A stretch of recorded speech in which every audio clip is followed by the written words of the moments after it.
Ladies and gentlemen, welcome back to the Steve Malzberg Show. Senator Rand Paul will join us momentarily. I want to take you back to Barack Obama and Jake Tapper. They did an interview last week, I believe, after the president gave an interview to the New Yorker magazine about his stance on marijuana and drug laws and legalization.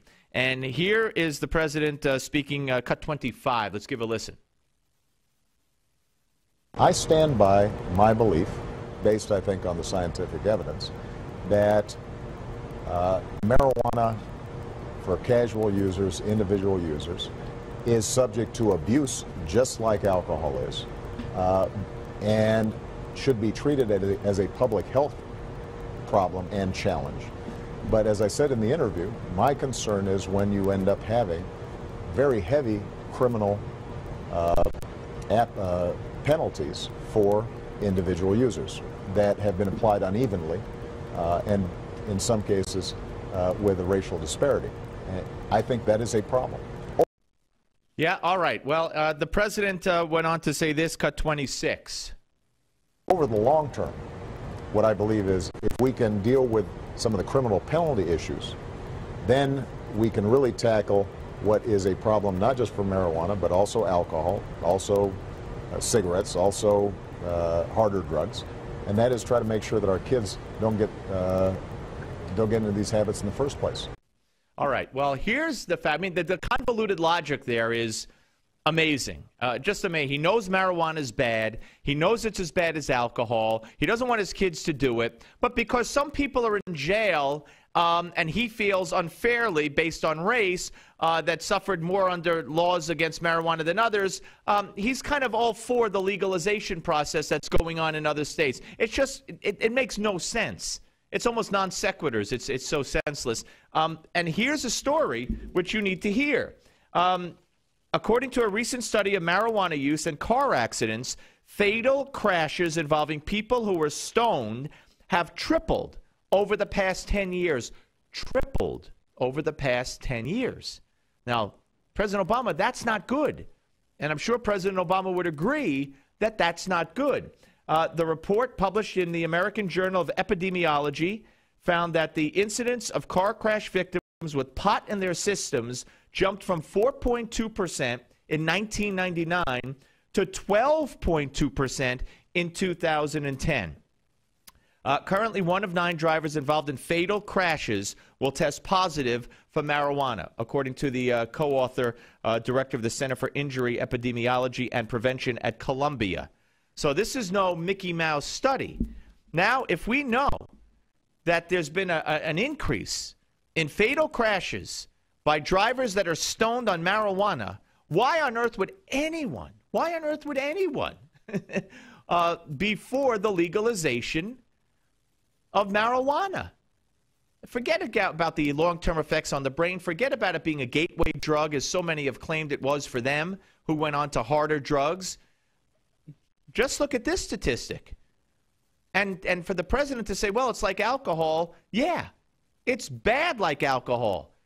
We have 40,000 people a year that die on the roads because of alcohol-related drivers. Alcohol-related crashes. I think that's an accurate figure. So we don't need more from marijuana. Okay, joining us now, folks, is Senator Rand Paul. We welcome him back to the show. Hello, Senator. Hey, Steve. How's it going? I am fine, sir. Thank you. It's good to talk to you again. I want to play for you something that the president said. He was asked by Bill O'Reilly this question from a listener, I guess, during this pre-Super Bowl interview. This is cut 9, Will. Let's listen to cut 9. I said I would read one letter for the folks, all right? Mr. President, why do you feel it's necessary to fundamentally transform the nation that has afforded you so much opportunity and success? I don't think we have to fundamentally transform the nation. Those are your words. I think that what we have to do is make sure that here in America, if you work hard, you can get ahead. All right. Now, the president, of course, not acknowledging those were his words. That was his campaign theme, for crying out loud, the first time around. Do you believe that that's his goal and that he is succeeding? You know, it's hard to imagine exactly what his goal is, because when you talk to him one-on-one, he sounds reasonable and like he's not trying to transform America into some socialist nightmare.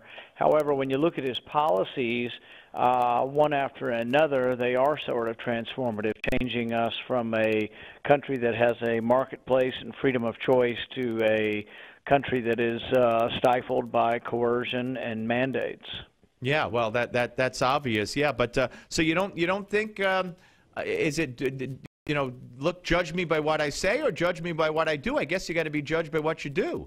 I agree, and you just have to look at the policies. And I think what's most disturbing to me is that there doesn't seem to be any acknowledgement of restraint, that the Constitution and that the rule of law restrains him in any way. And basically, he pushes the limit to whatever he thinks he can get and won't be rebuked. And we're going to find out. I mean, the Supreme Court already, I think, heard the case on the recess appointments. I think they are going to rebuke him there. We're hoping that there will be more cases brought to bear where his idea that he can amend Obamacare without legislation, without congressional approval, that's rebuked as well. But it takes a while to work through the courts, and in the meantime, he just continues to do blithely whatever he thinks he can get away with. Yeah, and much of it, in the opinions of many, unconstitutional, correct? Opinions of many, unconstitutional, correct? Absolutely. Wow. And, there were some big things that we fought for in the Revolution and that our founding fathers were smart enough to incorporate into the Constitution. And one of the main themes is separation of power, checks and balances between co-equal branches of government.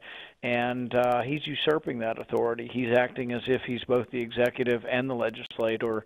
And, Montesquieu said that that's a recipe for tyranny. And it is my fear that we're allowing the president to have so much power gravitate to him that we're getting rid of the checks and balances that really held government and limited government's power.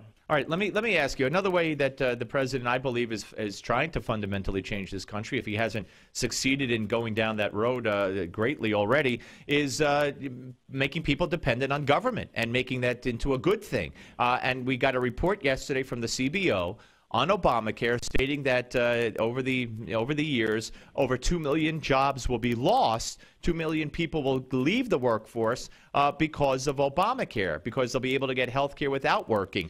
The Democrats and the media immediately tried to spin it by saying, oh, no, and the administration, oh, no, this isn't a bad thing. That's not how it wasn't presented that way. But the chairman, the head of the CBO, Elmendorf, testified today, and here's what he said, cut 63.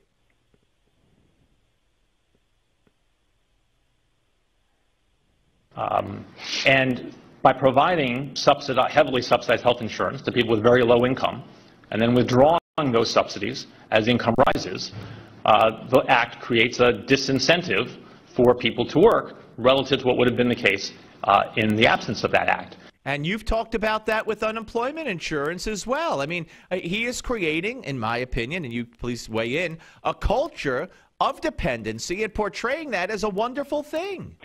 Well, the bottom line is if you add a cost to employment, if you add mandatory coerced health care that has to be exactly what the president says it has to be, you add a cost to employment, you will get more unemployment.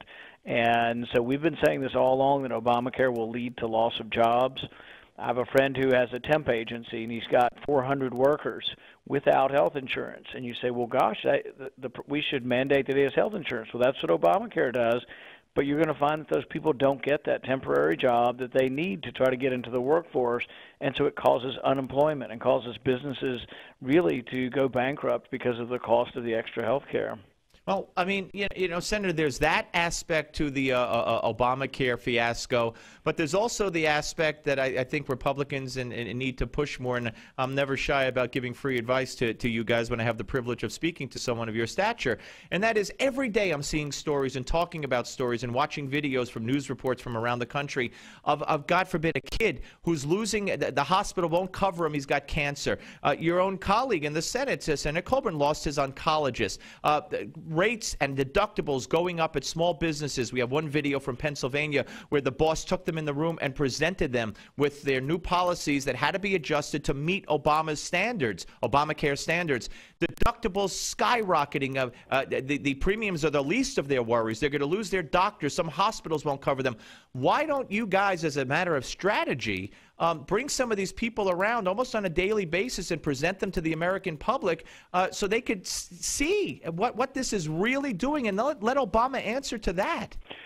Well, and you've hit the nail on the head. You know, this is a loss of choice. These are people who are sick.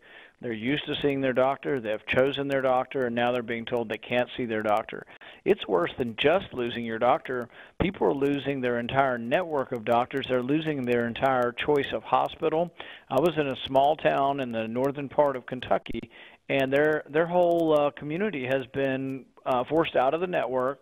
They didn't get any choice, and the patients are told to drive an hour and a half away to another city if they have that insurance, and it's one that's sold on the exchange. So this always has been about freedom of choice, and Obamacare is taking away your freedom of choice, taking away your doctor. And it's hard to believe that anybody ever bought this and supported a candidate that was going to take away their choices. Well, he lied for 3 years. That's the thing. He went around saying and you could keep him. Yeah, and then delayed it until after he was elected again. So, but it is sad, and there are a lot of really stories that pull at the heartstrings of people who are really very sick and are being told now you cannot continue to see your doctor. But it gets at the heart of this. This is about whether you would allow Americans to have freedom of choice, or whether you tell Americans, as the president's doing, that you're too stupid, you can't make these choices, you can't decide what's good health insurance. I'm going to tell you what's good, and then I'm going to tell you who you're allowed to see. And it's that arrogance from Washington that really the whole country ought to rise up, Republican, Democrat, Independent, and say, look, this is a free country, and we want our freedom back, basically. We're talking to Senator Rand Paul here on the Steve Malzberg Show. We're talking to Senator Rand Paul here on the Steve Malzberg Show. In that O'Reilly interview, the president was also dismissive of any charges of an IRS scandal. He said there wasn't even a smidgen of corruption. He says it's been settled. There's been investigations. Of course, the person the Justice Department had investigate was an Obama contributor. Again, it just seems, Senator, that, you know, I don't want to bring this to the media, but if we had a fair media in this country, hell to pay politically. Well, and the question is, the key perpetrator, the woman that seems to be in charge of this, has a long history of bias going back probably 2 decades. She's apparently allowed to retire with a $42,000 a year pension. And I think if you have criminal malfeasance, the whole thing ought to be revisited on whether or not you get a pension. Plus, I think she's getting a bonus within the pension. They're now giving bonuses, because we've had such great performance at the IRS. He's given them all bonuses. Let me compliment you on something. When you brought up Bill Clinton, I have always seen the sick irony in the fact that the media and the Democrats blasted the Republican convention last time around in 2012 as the convention of rapists in Tampa because of one stupid comment by one congressman who later apologized. And yet then the Democrats went on and hailed and bowed down to and worshiped their keynote speaker, Bill Clinton. And that irony, to me, has been twisted and sick and, of course, ignored by not only the left, but ignored by the right until you said something, and I applaud you for saying something. I mean, and you brought up an affair with Monica Lewinsky. Of course, there were also accusations of sexual assault, of rape, of exposure, and God knows what else. So I'm glad you brought up that hypocrisy. And let me ask you, do you think that if Hillary runs, that somehow she will have to answer for some of that in any way? Well, all the time candidates are asked to return money if an unsavory character gives you money. What if that unsavory character is your husband? What if that unsavory character is Bill Clinton raising money for people across the country? And what if he were someone that was guilty of sexual harassment and inappropriate behavior at the workplace, which obviously having sex with an intern in the office is inappropriate by any standard.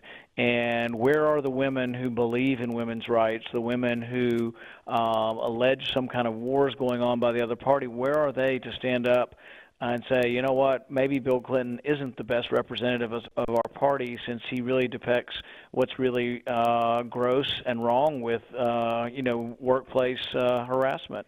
Would you call him an unsavory character? Yeah, I mean, a predator, a sexual predator, basically, repetitive. There's dozens, or at least a half a dozen public women who've come forward.